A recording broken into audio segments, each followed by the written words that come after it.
시편입니다. 시편 26편. 내가 나의 완전함에 행하여 싸우며 흔들리지 아니하고 여호와를 의지하여 싸우니 여호와여 나를 판단하소서. 여호와여 나를 살피시고 시험하사 내 뜻과 내 양심을 단련하소서. 주의 인자하심이 내 목전에 있나이다. 내가 주의 진리 중에 행하여 허망한 사람과 같이 앉지 아니하여 싸우니 간사한 자와 동행하지도 아니하리이다. 내가 행악자의 집회를 미워하오니 악한 자와 같이 앉지 아니하리이다. 여호와여 내가 무죄함으로 손을 씻고 주의 제단에 두루다니며 감사의 소리를 들려주고 주의 기이한 모든 일을 말하리이다. 여호와여 내가 주께서 계신 집과 주의 영광이 머무는 곳을 사랑하오니 내 영혼을 죄인과 함께 내 생명을 살인 자와 함께 거두지 마소서. 그들의 손에 사악함이 있고 그들의 오른손에 뇌물이 가득하오나 나는 나의 완전함에 행하오리니 나를 속량하시고 내게 은혜를 베푸소서. 내 발이 평탄한 데 섰사오니 무리 가운데에서 여호와를 송축하리이다. 아멘. 다윗은 지금 자신의 그 옳음을 호소하고 있습니다. 자기는 옳다 이거예요. 교만이나 이런 것이 아니죠. 지금 자기의 상황이 굉장히 어려운 것 같아요. 9절에 보면 내 영혼을 이제 그런 죄인, 어떤 살인자 이런 자들과 함께 거두지 말아달라. 지금 굉장히 좀 어려운 가운데서 하나님 앞에 자기 사정을 아뢰는 것입니다. 나는 완전함에 행하고 흔들리지 않고 하나님만 나는 의지했습니다. 그래서 나를 살피시고 시험하사 내 뜻과 내 양심을 테스트해달라. 단련하라는 걸 테스트해. 내 한번 속을 봐주십시오. 하나님께서 이걸 보시고 어떻게 판단해달라 그겁니다. 어떻게 살았습니까? 그동안 그는 자신은 진리 가운데 행했다고 그렇게 있어요. 진리 가운데 자기는 행했다. 3절에 진리대로 자기는 살았고 자기는 그 허망한 자, 허망한 자라는 것은 속이는 자, 또 간사한 자, 그 위선자죠. 그런 자들과 동행하지 않았다는, 교제하지 않았다는 거예요. 이 속이는 자, 위선자, 결국 거짓.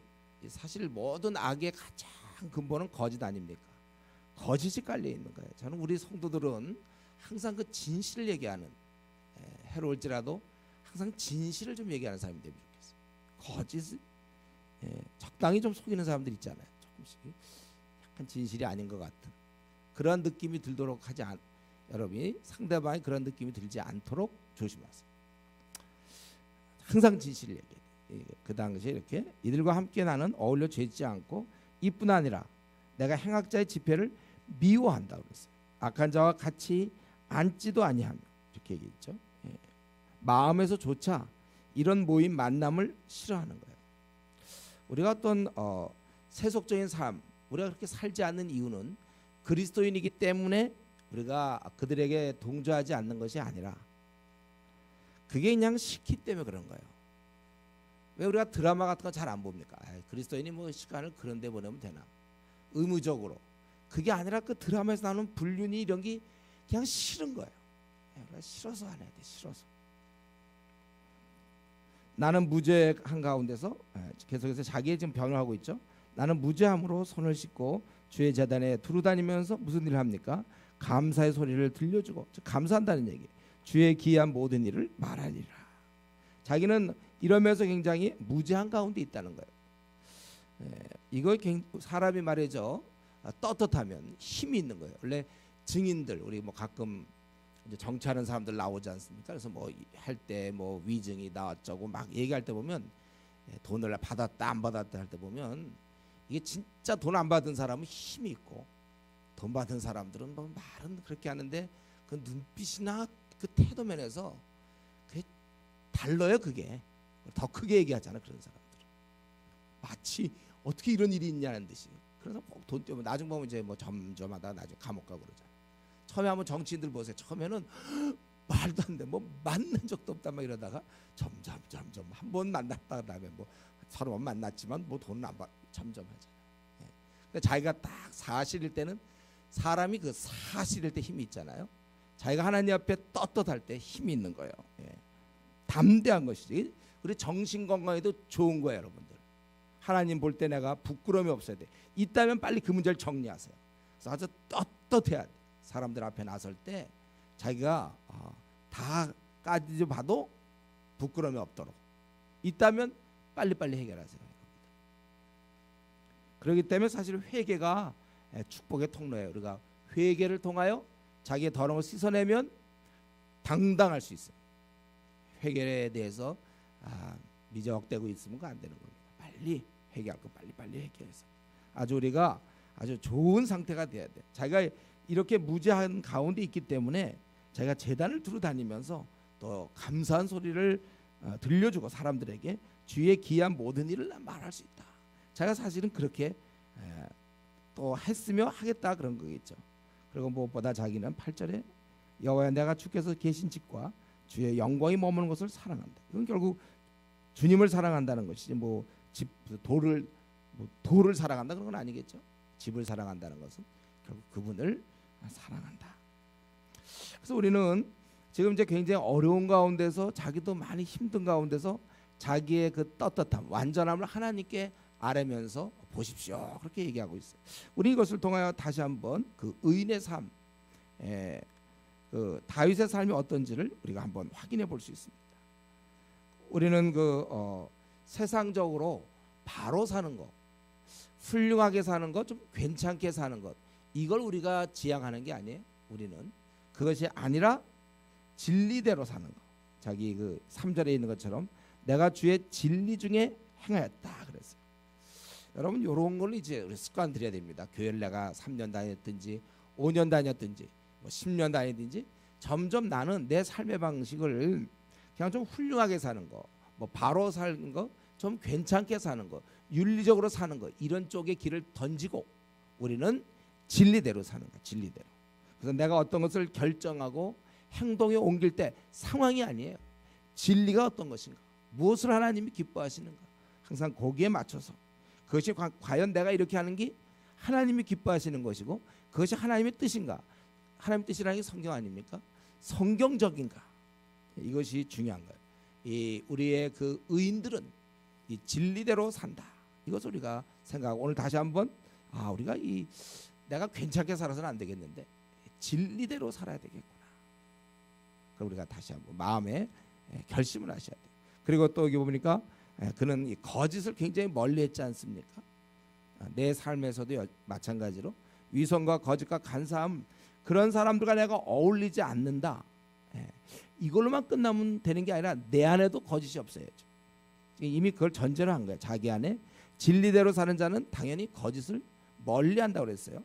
우리 에베소 4장 이번에 이제 대학부 수련회 가면 하겠지만 에베소 4장 거기 17절부터 쭉 설명 나오다가 23절에 보면 우리가 이제 심령으로 새롭게 돼요. 24절 우리가 거룩한 자가 되었기 때문에 새 사람이 되었으니 25절 뭐예요? 이제 제일 중요한 과연 바울 사도 얘기하는 너희가 이제는 새 사람이 되었다. 20절 20절 보면 우리가 21절 보면 교훈을 잘 받아서 새 사람이 되었다. 그렇다면 제일 먼저 할 것은 거짓말 좀 하지 마라. 거짓말. 여러분 우리는 어떻게든지 우리가 태어날 때 100% 거짓말쟁이에요. 우리는 이걸 점점 줄여나가고 점점 거룩해야 되고 점점 시간이 가면 갈수록 거짓말을 줄여나가기 시작해야 돼. 그대로 놔두면 안 돼요, 여러분들. 진실을 말해야 돼. 항상 진실. 그럴 경우에 여기 나온 것처럼 자기가 그런 집회를 미워한다고 그랬죠. 또 자기는 무죄하기 때문에 제대로 살아서 결과적으로 주의 기한 모든 일을 말하리라. 자기가 정말 진리대로 살면 이런 거짓을 미워하는 것이 아주 당연한 것처럼 주님의 은혜를 경험했다면 이렇게 기이한 모든 일을 말하는 것이 원래 당연한 것입니다.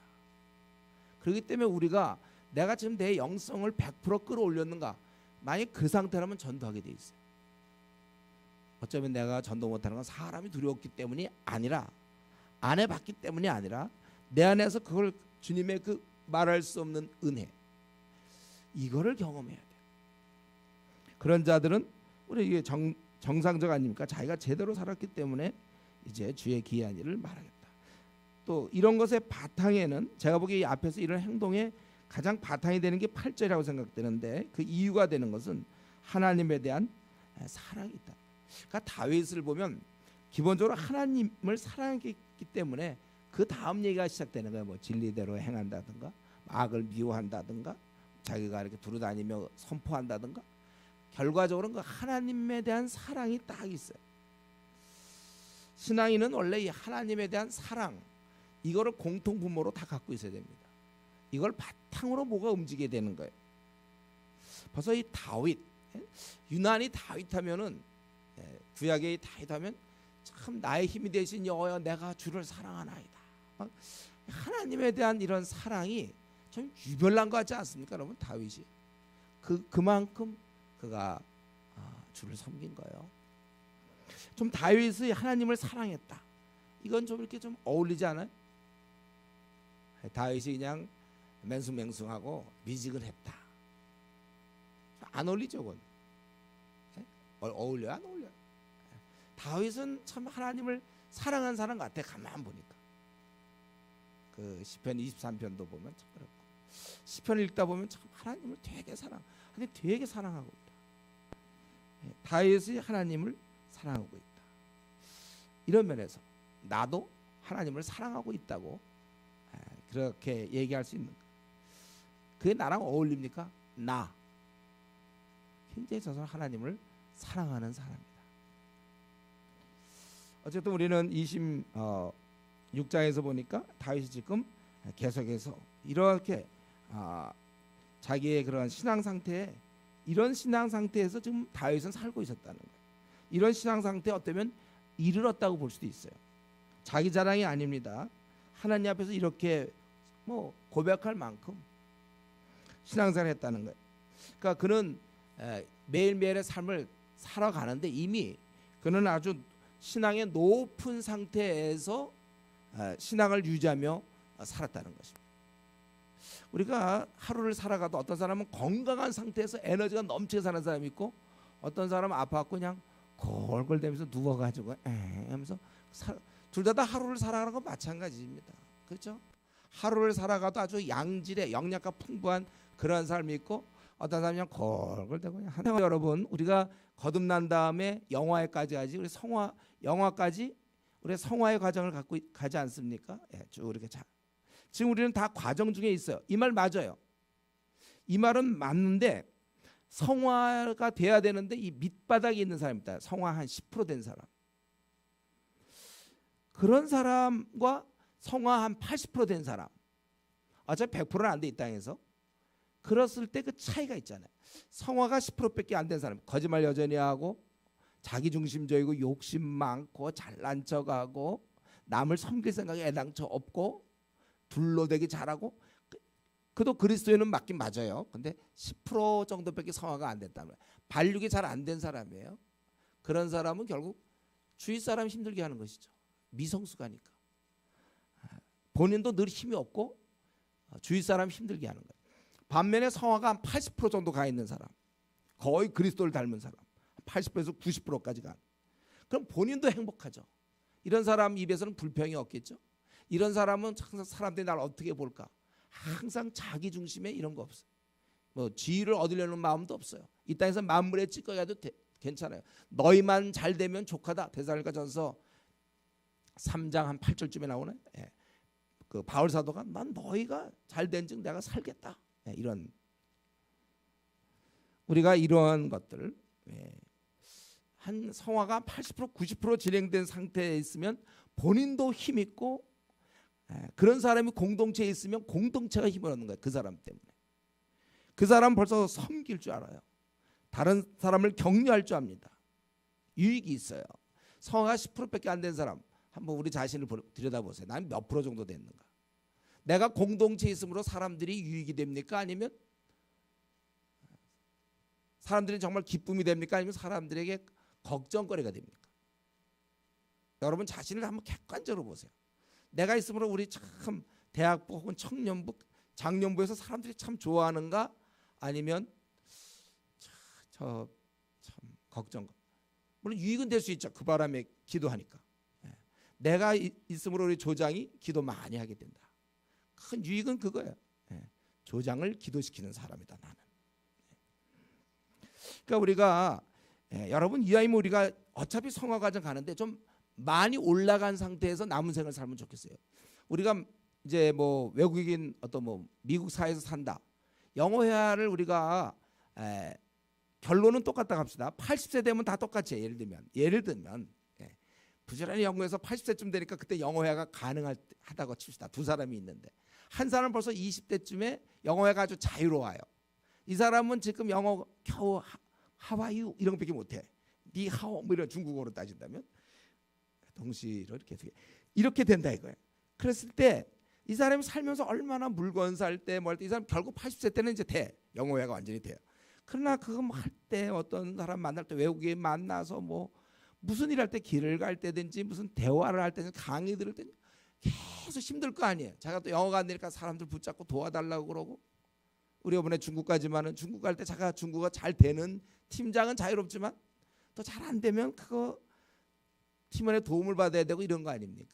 나중에 80세 때 되더라도 이왕이면 한 20세쯤 됐을 때 이걸 잘하면 좋은 것처럼 신앙도 마찬가지예요. 막에는 우리는 이제 그날까지 성화돼야 된다. 그 말은 맞는데 자꾸 그래서 자기를 좀 방치하는 사람이 있단 말이에요. 그냥 뭐 천천히 신앙생활 되겠지 뭐. 이번에 뭐 예를 들면 수련회 같은 거 예를 든다면 뭐 이번에 수련회 갈 수 있지만 꼭 이번에 가야 되나 다음에 가지. 지금 빨리 잘해야 되는데 자기가 빨리 신앙에 좀 이렇게 거의 바울, 다윗 이 정도 돼야 되는데 거의 그 옛날에 헤매던 뭐 베드로 이 정도 상태인데 이제 언젠가 나도 성화는 돼요. 알아요. 근데 계속 거기 머물러 있으면 자기도 별로 기쁨이 없고 삶이 이렇게 별로 무의미하고 열매도 별로 없고 많은 사람이 유익이 되지 않고 밤낮 자기 문제에 빠져 있고 불평 생기고 그런 생활을 언제까지 할 것이냐 그거예요. 저는 여기서 이 다윗이 몇 세쯤 됐을 때 이 상태인지 모르지만 아주 이거 고공행진이란 말이에요. 높은 상태에서 신앙생활하니까 그래 이런 시들이 우리에게 도움이 되는 거고 그야말로 이스라엘의 성군인 것이고 그렇게 된 거 아닙니까? 제가 지금까지 이렇게 말씀드렸는데 이해가 안 됩니까? 하나 그래서 더 예를 제가 준비했는데 전공의가 있잖아요. 나중에 전문의를 따야 돼. 그래서 인턴, 레지던트. 인턴 1년, 레지던트 4년. 근데 여러분 둘 다 물론 전문의는 아니지만 인턴 1년 차 지금 첫 텀 그때와 레지던트 4년 차 거의 끝 무렵 그럼 환자를 이들도 좀 도와요. 이럴 때 훨씬 더 레지던트 4년 차면 나 그거 봤어요. 그런 거 4년 차니까 뭐 거의 전문의던데 잘하더라고요. 뭐 수술 같은 것도 잘하고 그래요. 같은 물론 언젠가 전문의 돼야 될 사람이에요. 그러나 이왕 전공의를 했을 때 레지던트 4년 차 거의 끝텀 정도에 그러면 얼마나 유익이 되겠습니까? 우리 전하 여러분 다 우리는 이제 아직 온전하지 않아요. 온전을 향해서 가야 되고 주님을 닮아야 됩니다. 근데 지금 아직 밑바닥에 있는 것보다 닮아가는 중에 빨리 위를 향해서 가 있어야 된다는 거예요. 제가 이 다윗을 보면서 이때 다윗의 지금 상황 굉장히 어려운 가운데서 정말 죄인과 함께 정말 그런 취급을 받아야 되는 그런 고난 중에 있는지 모르겠어요. 그럴 때 자기의 의를 호소하는데 이걸 볼 때 야 다윗은 벌써 이 정도 성화됐구나. 그러니까 사울도 살려주는 거예요. 그러니까 덜 성화됐으면 바로 죽이는 거죠. 그거는 볼 것도 없어요. 우리가 남을 도우려면 이 땅에서 우리가 그리스도인으로서 한번 주님께서 주신 사명 잘 감당하려면 여러분 계속 성화하십시오. 더 성화되세요. 많이 성화되십시오. 이전에 아직도 자기 이제 웬만한 허물을 좀 발견하려면 꽤 시간이 걸리는. 그러니까 나의 이런 잘못된 걸 보려니까 별로 없어야 돼. 이 사람이 단점을 얘기하자면 뭐 잘 안 떠올라. 우리 LTC 할 때 보면 이제 장점 10가지 이렇게 나오거든요. 단점은 한 3가지 이내. 근데 이제 단점은 금방 쓰는데 장점은 잘 안 떠오르는 사람들이 있어요. 여러분 이게 우리는 단점이 안 떠올라도 뭐 가만 보니까 별로 이전에 신경질로 빵 내대는데 요즘 신경질이 안 나. 최근에 들여다보니까 별로 사람과도 안 싸워. 요즘은 거짓말도 거의 안 해. 옛날에 잘했거든요. 거의 안 해. 돈 쓰는 것도 구두쇠였거든 옛날에. 지금 돈 잘 써. 그러니까 뭐 자꾸 이런 식으로 되니까 뭐 단점하면 드러날 게 별로 없단 말이에요. 막 억지로 막 묵상해야 나올 정도면. 그래 우리가 그 정도 돼요. 다윗은 제가 보니까 이 정도면은 이 정도면은 참 우리가 이런 면에서 우리가 허물이 별로 없어야 된다. 그래서 바울도 그랬잖아요. 자기는 옳고 흠이 없고 거룩하다고 그랬어요. 바울 사도가. 교만이 아니라 사실입니다. 불완전한 건 맞아요. 우리가 다 불완전한 건 뭐 그러나 불완전한 우리가 거룩하고 옳고 흠 없이 살 수 있다는 걸 여러분 믿으셔야 됩니다. 그래야 이 주의 복음이 전파되죠. 그런 사람이 말을 해야 힘이 있죠. 그런 사람이 직장에서 움직여야 무슨 열매가 있는 것이지, 맨 바닥에서 구두 세며 말 잘 둘러대고 표정도 밤낮 우울하고 불평은 많고 기뻐함도 없고 이런 사람이 야 교회 가자 누가 옵니까 그러면? 안 와요. 그럴 경우. 다윗이 지금 보니까 비록 이 땅에 있지만 아주 이렇게 높은 단계를 유지하고 있었다. 우리도 그렇게 해야 된다. 이제 그는 9절부터 11절에 보니까 하나님께 간구하고 있죠. 자기가 죄인과 함께 종말을 맞지 않게 해달라. 그들은 손에 사악이 가득하고 오른손에 뇌물이 가득하다. 나를 속량하시고 은혜를 베푸소서. 자, 우리 여기 하여튼 다윗의 전공 또 나왔죠. 내게 은혜를 베푸소서. 이거 하여튼 다윗은 항상 간구해 은혜를. 여러분 그 거지들 밤낮 돈 달라고 그래. 거지는요 또 우리 정기적으로 우리 저희 교회 찾아오는 구걸하는 동양인들이 있어요. 꾸준히 화요일 날이면 꼭 와요. 그 사람들 한 몇 번 하고 그다음에 안 얻어 먹어야 되는데 또 와서 또 얻어 먹어. 이게 정기적으로 구걸하는 거지가 구걸하면요 계속 구걸하는 거예요. 그 사람은요 늘 그 상태에서 또 물 먹고 술 먹고 다음 날 또 거지고 또 하고 모아서 뭘 이런 게 없어. 자꾸 이렇게 뭐 달라고 하는 걸 우리 거지근성이라고 그러지 않습니까? 거지근성. 우리는 사실은 이런 면에서 은혜 갈구 근성을 갖고 있어야 되네. 발음이 약간 힘든데 은혜 갈구 근성 이걸 갖고 있어야 돼 우리가. 은혜 갈구 근성. 이것을 하나님 앞에서 다윗은 이런 특기가 있었어요. 하더니 그는 떡하면 하나님의 은혜를. 여러분 시편 한번 읽어보세요. 밤낮 나를 도우소서. 밤낮 은혜 주십시오. 인자 베푸소서. 이게 근데 가장 겸손한 자며 가장 지혜로운 자예요. 하나님께 원래 그렇게 간구하도록 하나님 우리를 지으셨어요. 우리 본분에 맞는 겁니다. 자기가 지금 은혜를 구해야 될 때인데도 사람들이 자기의 벌거벗은 것과 눈먼 것과 가련한 것을 못 보기 때문에 안 나오는 것이지, 원래 우리가 정말 깨어있는 사람일수록 영성이 깊은 사람일수록 더 많은 은혜를 간구하는 거예요 원래. 그래서 나는 뭐 별로 어려움도 없어서 나 요즘 뭐 기도 생활도 뭐 이렇게 열심히 안 하고, 옛날 나 힘들 땐 기도 열심히 했는데 요즘 별로 안 한다. 그게 지금 아직 눈이 감겨져 있는 거예요. 그게 우리는 아주 잘 나가도 뭐 어떻게 되든 간에 은혜를 베푸소서. 이걸 항상 은혜 하나님 앞에 여러분 은혜 갈구 근성을 갈고 닦아야 되는 거예요. 은혜를 항상 틈만 나면 은혜 달라고 그러세요. 요럴 때도 은혜 달라고 막 지하철 타다가도 막 은혜 달라고 그러고 막 걸어 다니면서 은혜 달라고 그러고 뭐든지 항상 은혜. 주여 나를 도우소서. 항상 그렇게 해야 돼요. 지금 사실 우리를 도와줘야 돼. 우리의 생이 이러다 너무 초라하게 생을 마칠 수 있어요. 이게 뭐예요 이게? 하나님 은혜를 주십시오. 은혜 갈구하는 이런 면에서 나를 속량하시고 내게 은혜를 베푸소서. 다윗다워 이럴 때 은혜를 베푸라. 그리고 결론적으로 나는 하나님을 송축하겠다. 내 발이 평탄한 데 섰사오니 무리 가운데에서 여호와를 송축하리라. 찬양하리라. 근데 제가 보기에 지금 평탄한 데 섰다고 그러지만 제가 볼 때는 문제가 해결된 상태가 아닌 것 같아요. 지금 보면 9절에도 지금 내 생명을 살인자와 함께 거두지 마소서. 또 11절에 나를 속량하시고 내게 은혜를 베푸소서. 지금 환난 중으로 보이는데 다만 주관적으로 내가 아무리 환난 가운데 있어도 주님과 교류하고 있기 때문에 그러기 때문에 자기가 평탄한데 섰다 이 말을 할 수 있는 것 같아요. 하나님 보고 계시고 하나님 내 편이시기 때문에.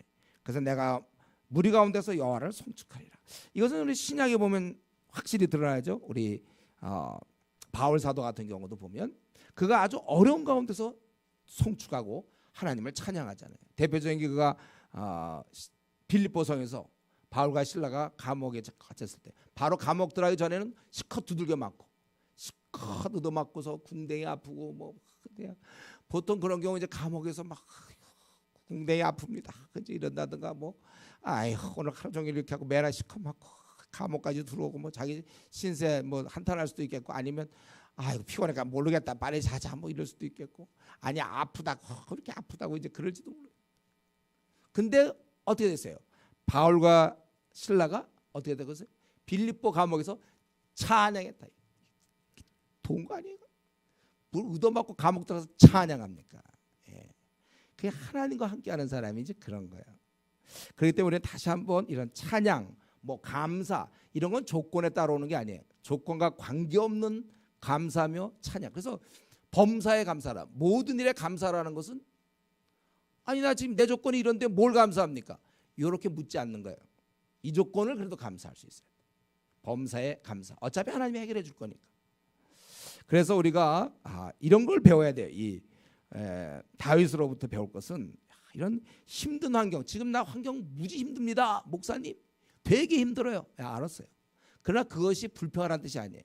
그 힘들어도 찬양. 두들겨 맞아도 찬양. 그럼 뭐라고 찬양했을까 그거? 이 정도 맞은 거를 감사했을까요? 더 맞을 수 있었는데. 어쨌든 아니면 주의 복음 때문에 내가 주의 복음 때문에 고난에 동참. 어쨌든 간에 그는 찬양했어요. 여러분 찬양의 이 찬양의 사람. 아까 우리 찬양하니까 힘나던데. 찬양. 평생 늘 찬양. 풀리는 거 하나도 없어도 찬양. 지금 그것을 평탄한데 섰다.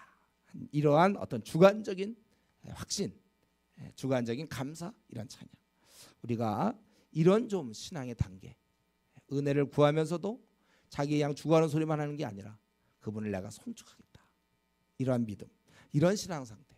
속히 우리가 신앙의 이런 고공행진을 해서 수많은 사람에 유익을 주고 자기도 정말 기쁘고 그러한 삶을 살 수 있기 바랍니다. 기도하겠습니다. 하나님 아버지